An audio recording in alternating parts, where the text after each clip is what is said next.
What's up, everybody? I'm the Bentist, and welcome back to another reaction YouTube video. Thank you guys so much for 800K. You guys have to be kidding me. We are so close to 1 million, so if you haven't already, make sure to subscribe or have crooked teeth for life. In today's video, we're going to be going over a really cool video by a dentist named Dr. RK de Leon. I probably butchered that, but he went through and did a full start to finish from getting in the chair to having a bunch of cavities to fixing it and making it look perfect. And it's really interesting. So if you're into dentistry and ASMR and some really cool arts and crafts stuff, you're gonna want to see this video. Let's get into it. It's a good day to change a smile. Oh, so we're looking right here off the bat. We can see right here, looking at it, we have a fractured old restoration. That's that kind of goopy white stuff there in the corner. Recurrent caries, which is a cavity. He's got a cavity. That dark black stuff all in those teeth underneath the tooth is a cavity and a migration of the teeth. Alrighty, so now he is removing the old restoration to fit the rubber dam. Okay, so you can basically say he's just going in there and he's just getting it out, and you can see that that tooth just fell right out. That filling just fell right out of there. Okay, now he's putting the rubber dam in. Now what that's gonna do is to keep it clean. Oh my gosh, no, he broke his rubber dams. So just so you know, this is one of the most annoying things in dental school, is because you have these rubber dams, and what they do is they protect you from getting water and saliva into that field, which can contaminate and actually make the filling material not stick very well. But you can see that it's sharp around those teeth, so sometimes you can push it in and the rubber dam breaks. You gotta start all over again. So he's removing a little bit extra because he's got to get the perfect fit. His rubber dam didn't hit all the way. He's just smoothing those rough edges, like I said, that are cutting the rubber dam up and not allowing it to get all the way up there. So he's got the rubber dam back on, and we're going to get ready to roll. And he's using these little rubber band pieces that stick up there and then they hold, just to hold the rubber dam in some more. It's slippery, it's goopy, it doesn't stay on very well, but it's necessary to make sure that that water and stuff doesn't get in there. So now that he's got his field all prepped, he's gonna actually remove the infected and weak tooth structure. So what we have to do is get rid of the nasty cavity filling inside. Now I'm gonna pause it right here real quick so you can see he's using a round burr. So we have two different types of drills we use. We use a high speed, which can remove like tooth really easily, like if we're trying to cut into a tooth, and we have a slow speed handpiece, which goes really slow and just removes the soft nasty gunk inside. So you can see he's using a round burr that's a slower speed because the inside of the tooth is actually softer than the outside. Think of like the inside of a Tootsie Pop. So we're gonna try and get rid of this brown gunk on the inside of the tooth until we don't see any more brown gunk and we get back to a hard dentin layer. So let's see him keep going here. So he's getting in there and he's removing all of that extra gunk. So you're going to start to see that darkness lighten up on the inside. Right now he's just doing the edges, smoothing them down a little bit, but you'll notice he'll get into that deep dark brown stuff here in a second, I'm sure. Okay, so he's doing some caries marker right now. So what it is basically that red stuff is a caries marker. So it latches on to the decay and it shows up as bright red. So we know we're taking off only the decayed stuff and not the actual healthy tooth structure. So now he's going in and actually removing that dark nasty stuff on the inside. Woo! I can just feel it right now. So you can see how it's turning a lighter kind of yellow color. That means he's actually what the dentin is supposed to. It is so weird as an orthodontist and a dentist, when I used to have to do these, just like drilling on the inside of people's teeth, it feels so satisfying. Like almost like ASMR, like cleaning, satisfying, getting all that gunk off there and just making it clean again. I can't explain it. It's actually pretty fun, I'm not gonna lie. And the reason why he's actually getting, so he says no need to remove the brown part because there's not cavities there, it's actually arrested, which means, so arrested just basically means that it was old cavity that kind of like protected itself, and so it's not growing anymore. That's basically what it means. So he's getting rid of the rest of the red stuff that was showing, which is the cavity. And you might harm the tooth if you did remove it. So that's what I was saying. So I'm gonna pause it right here. In the center of the tooth is your pulp, and if you get too close to that pulp, it's gonna start bleeding through the tooth. And if that happens, that means you have to get a root canal and a crown. So that's why he doesn't want to remove too much tooth structure in this area, because he might hit the nerve of the tooth, causing a root canal and a crown, which he's trying to avoid.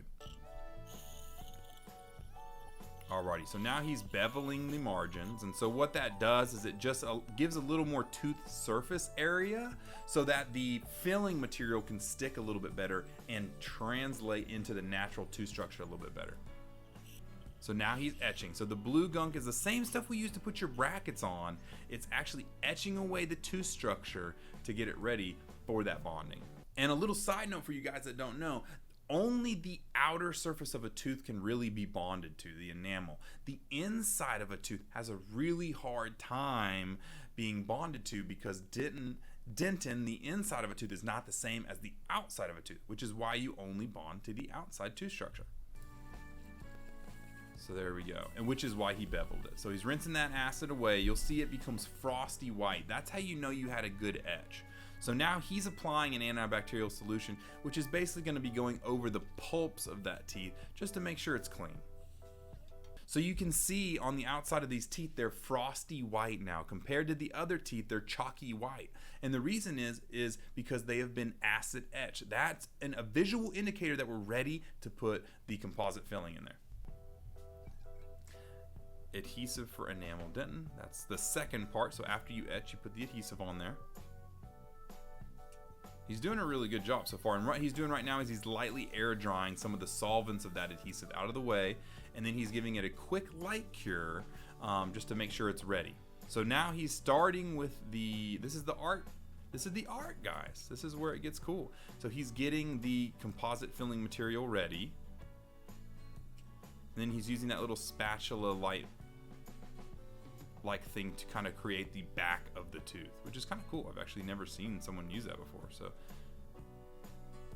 that's his technique to get it in there. A lot of people use a lot of different things, but he's using a metal spatula. So now he's light cured that. And so what he's doing right now is he's putting a metal shim in there. And so that metal shim is basically so the tooth doesn't stick to the tooth next to it. You want to make sure that the two teeth don't get stuck together. So you need something that sticks in between it. So he's using almost a side spatula to do that. So let's see. So he's got a side spatula in there. So now he can form the walls of the thing. And what we use now, like in at least, I don't know if he's in the US or not, but in the US, a lot of people use kind of silicone gel to do this type of stuff, not the metal spatulas. Cool, so now he's doing a filling material, still in there. This is a flowable material, which is the same tooth colored material. It's a little bit darker to mimic the dentin layer, and then he's just kind of putting it all in there. So he's filling in everything that he's needs. He's got the rough aspect of that tooth that he's trying to build out. So he's covering it with a more kind of translucent enamel-like material on the outside, once again to mimic the colors of your tooth. Your teeth are not just one color. They're multiple colors of different translucencies, which makes your teeth kind of happen. So now he's just kind of putting in that translucent edge material to make it simulate the enamel. And now he's brushing it just to make sure you have those natural lines, everything's looking good, all that type of stuff. Just kind of a finishing move to make it look good before he light cures everything. Now he's curing it. It's solid, ready to go. Good deal. Now he's got the second tooth. He's doing the exact same thing on the second tooth. Remember, he's got to be careful not to stick it next to the tooth next door to it. So let's see how he does that. Now he's going to take a spatula and make sure it's not touching. Just barely. Woo! Barely. He's got it attached. Let's see then. He's going to light cure it. So I'm not gonna lie, I've had instances where I've accidentally attached it to the tooth next door, and it is a nightmare to get rid of. You literally have to go in through with this tiny little burr and try and get it out, and then you can use a little polishing strip to try and get between it and get it out, and then you have to redo the whole entire filling all over again because you can't have a big gap between your teeth. You need them to touch without touching at the same time. It's really, really tough. So he's got his little shim in there, and that's to kind of spread those teeth apart. Remember, to make sure that he's got enough room so when he removes it, they actually do touch. So there he goes. Same process on this tooth. He's going to be moving in to get everything in. He's going to put the darker filled material on the inside to simulate the inside of the tooth, and then the lighter color, and then the translucent material on top. This for dentistry is an art, man. I'll say right now that a ton of people in my class, we're all artists, and dentistry is a huge art. It's like doing sculptures on living people. It's crazy. It's crazy. No, there's nothing else like that. And in braces, instead of doing the actual teeth, we move them around and straighten them and turn your own teeth into a work of art. It's pretty cool. I like how he said that, and you don't rush art. It does. It takes time. It takes a lot of effort and a lot of patience to do some of this stuff. But this guy's actually pretty skilled at what he's doing. A lot of dentists will just put in one glob of color and just call it a day. But he's actually doing multiple layers of different materials. And that's actually really cool. He's even putting in those little mamelon lines on the end, which is crazy. And then he's going to put the translucent shade to mimic the outside. So I know, we'll wait till you get some with this. He's got it all in there. He's packing it up, brushing it down, and then he's done with that side. Now I know it looks kind of wonky now and it doesn't really look the greatest, but this is just the first initial step. We're gonna get into here in a second where he's gonna make it look like the work of art that it is. Okay, so now we're going in and we're polishing some of the rough stuff off. What he's now doing is just smoothing everything out, making sure, like I said, trimming irregularities, making sure that everything looks good. Now you notice that whole entire time he had it in that rubber dam, so it never got wet or anything like that. Now he's doing a little bit of Hollywood, trimming those edges down on the outside, got a little buffing wheel there. Gotta make sure they're symmetrical. So your front teeth are supposed to be 8 to 10 millimeters normally, and your teeth next to it are supposed to be about 20% smaller than your front teeth. So if these are 10 millimeters, these need to be 8. So what he's trying to do is make sure everything is sized correctly and symmetrical. So if you see a perfect smile, someone's front teeth should be about 20% larger than the side teeth next to them.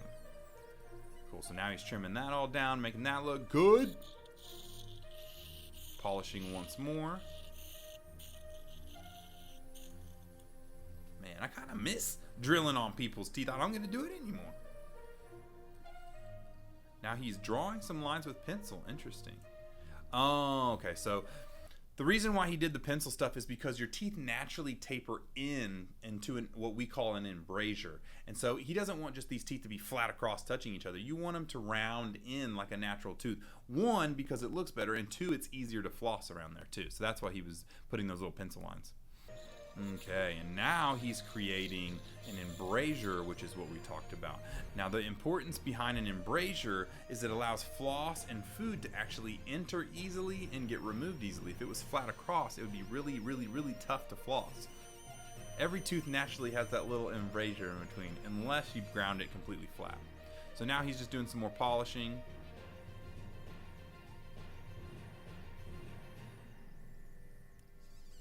Doing his final finishing and buffing. You gotta make sure it looks good. And then a little fine polish wheel there. I like those wheels. They're like little rubber wheels. And then buffing. Okay, now what he's doing right now is he's making sure that it's flossable. You'll see that he'll pull this little strip out and he'll slide it through there. Now that strip on one side is actually really smooth, and on the other side it has some like sandpaper. And even in braces today, when we have to polish between your teeth, we use some strips and discs like that, because sometimes we have to polish between the teeth to make them bigger, smaller, fit, everything like that. So he's making sure it's flossable, but he's not taking away too much to where he's got a gap in between the two front teeth. Now, one thing you guys don't understand about dentistry is it's super tough, because on the back side of the teeth, you can't really see that well. So you need to use mirrors, you're doing things backwards, and whenever you do look through the mirror, everything's reversed. So when you move right, you go left. When you move left, you go right. So you actually have to get your brain used to moving in a mirror. So that's another cool thing that you get from dentistry. So, and then we've got, it looks like the final result. It looks like that's upside down. Obviously, his upper teeth shouldn't be on the lower, but he's just kind of showing the different lighting. You see how it matches the teeth next to it. So there it is before with all the cavities and the restoration to a final finished product. So that's actually a really, really good job. This guy's name was Dr. Arque de Leon, and I'll put his YouTube in the link in the description if you guys want to go check him out. But I thought that was super, super cool. A little bit of an ASMR and a little intro into exactly what's going on here.